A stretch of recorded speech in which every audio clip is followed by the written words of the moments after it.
A fierce rain hammered the town that Sunday morning, turning streets into mirrors and umbrellas into a slow-moving sea of black. At the house of the Holy River, the crowds would not be deterred. The hall's wide doors stood open to the tempest, and inside light and heat pooled like an island. People pressed together, shoulders touching, eyes fixed forward. They had come for one name: Prophetess Patrina, the woman many simply called Mama C. Whispers rolled through the packed pews like waves, rising and fading, as those nearest the platform craned to glimpse her. Patrina always arrived like an event, a soft scent of incense, a rustle of redesigned robes, a calm that smoothed the room. On this morning, as thunder muttered overhead, that calm melted into a different sound, a scream that sliced through prayer and organ notes, forcing every head to turn. Aide after aide rushed forward. One of them, Agatha, who had stood beside Patrina for years, stumbled to the front with eyes wide and hands trembling. Patrina took her by the shoulders, murmured a few low words, and cupped her face as if arranging a loose thought. Within breaths, the trembling stilled, and Agatha's fingers stopped shaking. The congregation rose as one. Whoops, shouts, the sudden sharp exhale of people who had been holding their breath for so long they did not know how to let it go. 100 phones lifted like small torches. Tears streamed down cheeks. The hall became a place of holy noise. But in the third row, a woman named Elyse sat very still. She had been coming to the house of the Holy River for months, quietly, the way someone visits a doctor, with hope and a hint of shame. Elyse loved ritual and rhythm, the comfort of the chorus and the simple certainty of Sunday. Yet she could not shake the memory from the previous week, the paralytic who had been carried in on a tattered blanket, who stirred on the platform and walked away with a cane, only to be seen the next day selling fruit at the market like nothing had happened. Doubt sat like a small stone in Elise's gut. She listened to the cheers and the prayers, but her eyes searched the crowd for the familiar faces of those who might see what she saw and also choose to look away. Long before she was Patrina, the prophetess, before the mansion with its manicured hedges and iron gate, she had been Patience, a child in a dirt-floored house whose mother taught her to sing for morning prayer and whose father reminded her that life was hard but honest. As a girl, she led the Sunday class with a voice clear enough to make children stop squabbling. A small town loved her the way a small town loves its bright things, tenderly, unquestioningly. People said she was destined to do good, that she would one day carry the town's faith to new places. Yet years have a way of bending even the straightest paths. Patience stayed, she tried, she struggled. Doors that had been friendly closed. Her little congregation stagnated. Bills stacked. Dreams got crowded by worry. Then she went to a conference. It was the kind of gathering that put glossy pamphlets into hand and offered success dressed up as certainty. There were men with voices like polished wood and women who smiled as if they kept secrets. In a shadowed corridor one evening, a pastor who called himself Benji took Patience aside. "If you want this to matter," he told her in a steady, persuasive voice, "you must be willing to give what others cannot. Not money, a different kind of offering." He spoke of rituals you did not read about in the pamphlets, of commitments made in the dark that forged a name by morning. Patience hesitated. She had been raised to do the right thing, to trust God and the work of faithful labor, but desperation is a companionable thing. It sits close and tells small lies that sound like survival. That night, in a room lit by candles and hushed by people who spoke like conspirators, Patience called herself a new name. She agreed to an act that would shape the rest of her life. How to tell it without the sense of a bargain? She was asked to give up something intimately human, something she had once imagined would be hers in time, and in its place was promised influence and the wide doors of a pulpit that would not be rented but inherited. When she left that midnight place, an air clung to her that had not been there before. heavy, cool, like the underside of a river. She went home with new confidence and, beneath it, the whisper of something bound. After the conference, the change came quickly. Patrina went from small services to packed nights. Her voice filled with more conviction than before, and people came, then came again, brimming with the expectation of the miraculous. Money arrived in ways that made parishioners proud, offerings increased, envelopes swelled, faith was measured in new tithes. A ministry that once fit a single room moved into a hall that ate sound and produced more stories. Patrina's fame swelled past the town and across the region. Television crews pressed lenses to her sermons, radios replayed her phrases. "Trust the river," she would say, and men nodded as though she had explained the weather. But every light casts a shadow, and Patrina's shadow stretched in directions no one at the House of the Holy River could see. She introduced items at services that became rituals unto themselves. A small hand mirror she called the mirror of reflection, a tiny bottle of what she named miracle oil, and a jerry can folks were told to bring filled with their water. Each sacred item had its price and, more importantly, its function. The mirror was said to reveal parts of your spirit that needed mending. Look into it every morning and it would show you your wounds, she told them. People tucked the small glass into drawers like precious things and spoke to it as if it would listen. The oil sold for amounts that made mothers worry when they left the queue. Jerry cans, once used simply to fetch water, multiplied behind Patrina's curtain, lined like a row of silent witnesses to the faith of the desperate. What Elyse noticed, quietly, was that these objects gave Patrina the leverage to know the intimate details of strangers. The mirror, she suspected, was fitted with a small lens and a camera in the prayer room. The oil, perhaps, was warmed or spiked in ways the congregation did not understand. The jerry cans, taken behind the locked office door, returned with a sultry sheen and a card that said "Blessed" in heavy, confident script. People believed because belief is itself a kind of currency, and Patrina's ministry had learned to exchange faith for material things. The House of the Holy River grew immense not only in number, but in influence, and with influence came choices that favored power over kindness. Then there were the staged healings. Elyse had seen the man in the market. She had watched him walk from a fake miracle into the middle of the bazaar selling plantains as if nothing extraordinary had occurred. Others followed similar arcs. A woman carried in as immobile who later danced in the neighborhood square. A man who once needed a wheelchair now pushing a cart stacked with goods. To the congregation, these were triumphs. To Elyse, they began to align like points on a map, creating a pattern that spelled out another truth: performance. When she overheard two of Patrina's closest aides, Felix and Linda, laughing late one night about how the jerry can trick made easy believers, a cold clarity settled over her.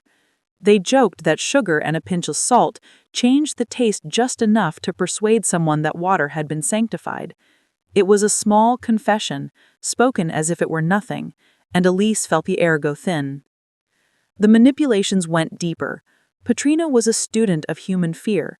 She learned to name it, to make it personal.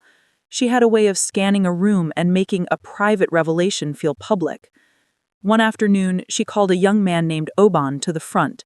He was recent from studying overseas, cautious and polite, accompanied by his mother who squeezed his hand like a rosary. Patrina fixed on him with those steady eyes and announced that his life battery was dangerously low. Oban did not know what a life battery meant, but that phrase hung there, heavy and oddly technical, and his mother's face white with worry.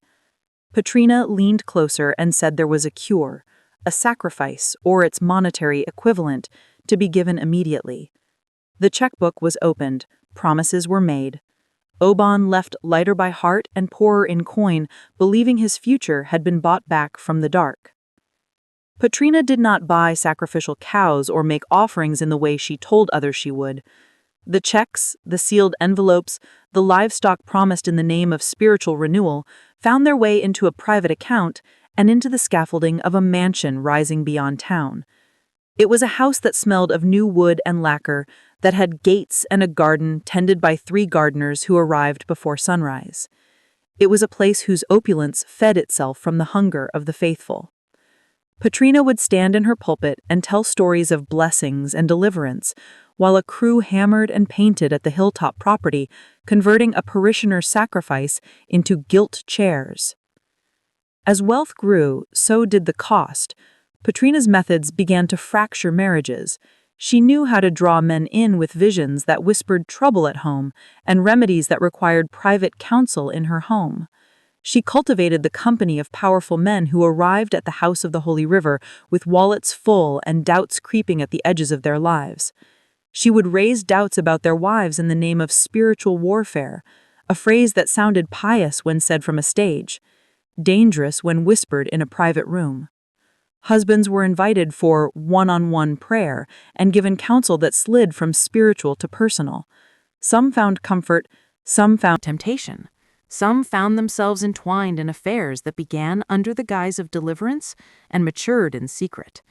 The wreckage of relationships was, to Elyse, not collateral, but a pattern. Elyse's unease moved from suspicion to determination. She could not keep watching. She loved the ritual and the rhythm of service. She treasured the way cranes of hands and bowed heads stitched people to something larger than themselves. But she loved her neighbors more. She watched months pass as her neighbors grew poorer from offerings and emptier in confidence. She collected stories, small details at first, a jerry can that tasted faintly of sugar, a bottle whose label promised healing that never appeared, a man who had been told his child's sickness was a spiritual attack and who sold his bicycle to pay for the cure. She taped together these frayed threads until the outline of a truth emerged. Not only fraud, but a system that fed itself on sorrow and called it ministry.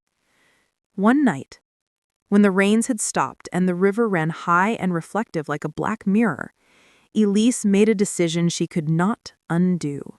She waited by the dark stand of trees that shadowed the mansion behind Patrina's property.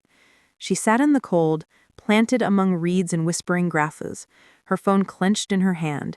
She had learned patience as a child. Now she needed it as an adult for a different reason. Midnight came, and the world narrowed to a sting of air and the small sound of crickets. Then a figure slipped out of the mansion and moved toward the river with a careful grace that did not belong to the house. Patrina walked like someone used to being watched, and perhaps she was. Elyse held her breath until the night felt like a held note. From the riverbank, Patrina lifted her face to the moon and began to speak. The words she said were not the comfortable lines of prayer sung on Sunday congregations. They were older, threaded with consonants Elyse did not recognize. The air thickened as if the night itself leaned closer to listen. As Elyse watched, a change came over Patrina. Her skin caught the silver light and seemed to ripple, like river glass. Her posture softened into something that made the human outline blur. Elyse had to steady herself against a tree as Patrina's legs no longer looked quite human, and a dark sheen spread over her arms as if scales had decided to grow where skin had been. The sound she made was not a human song. It was a drawn-out liquid note that belonged to water and to stone. Elyse felt something like nausea and a strange, deep dread. Her fingers tightened on her phone so hard that edges dug into her palm. For a long minute she thought she had imagined the whole thing, that the rain and the midnight had made her eyes trick her thoughts. Then Patrina eased her body into the river and vanished beneath the surface with hardly a splash, as if swallowed by something vast and waiting. Elyse stepped back until her shoulder struck the trunk of an old tree. Her phone slipped from her grasp and clattered among wet leaves. The sound seemed obscene in the hush. She fled then, not toward the town, but toward the first ditch that might hide her footprints, and her legs moved on their own. All the while, a dozen questions beat inside her. Was it witchcraft or a dream? Had she seen a transformation of flesh, or had she watched a very clever illusion performed for a gullible town? The simple truth, that what she had witnessed would change everything if she dared to tell it, wrapped her like a bandage. She knew, too, that revelation carried danger. Patrina had followers who believed in her with a hunger that could eclipse reason. To accuse a prophetess of darkness was to invite wrath. Elyse returned to the house of the Holy River the next morning like someone carrying a secret that might be a lamb or a wolf. She tried to fold what she had seen into the ordinary motions of service, the singing, the offering, the communal exchange. None of it matched the shape of last night's image. Scales, the silent slipping into black water, and that long, unearthly note. Patrina preached as she always did, smoothed words of salvation over the crowd, and the people drank them in. A few faces in the front row shone with the mixture of trust and fear that comes from believing in signs. Patrina's gaze skimmed the room. For a second, it paused on Elyse, and an almost simile of a smile crossed her mouth, thin and knowing. Elyse felt a prick of ice along her spine, and with it, a resolute heat. She had seen something. Now she would have to prove it, and proving would bring her into collision with not just a woman of power, but with the tides of a faith that most had no desire to question. So she began to gather evidence. She recorded conversations when she could, she noted times and faces. She collected receipts and watched when actors arrived for staged healings. Each small discovery embedded deeper into a larger pattern. And with every proof she found, the risk increased. She realized that at the heart of this congregation's miracle-making, there was a gateway, not only to riches, but to a kind of control that used people's hopes as currency. But deep beneath the practical thievery lurked something older and colder, the notion of an allegiance that reached into the water itself. That is where this first chapter ends, with Elyse's breath still shaking from what she had seen, and with a river that held its secrets like teeth. She had chosen a road that forked into danger and truth, and the only way forward would be to walk it. The next part of the story, what bargains are kept beneath the currents, what Patrina really gives and receives at midnight, and how much a town is willing to lose for a promise of life, waits in the dark beyond this page.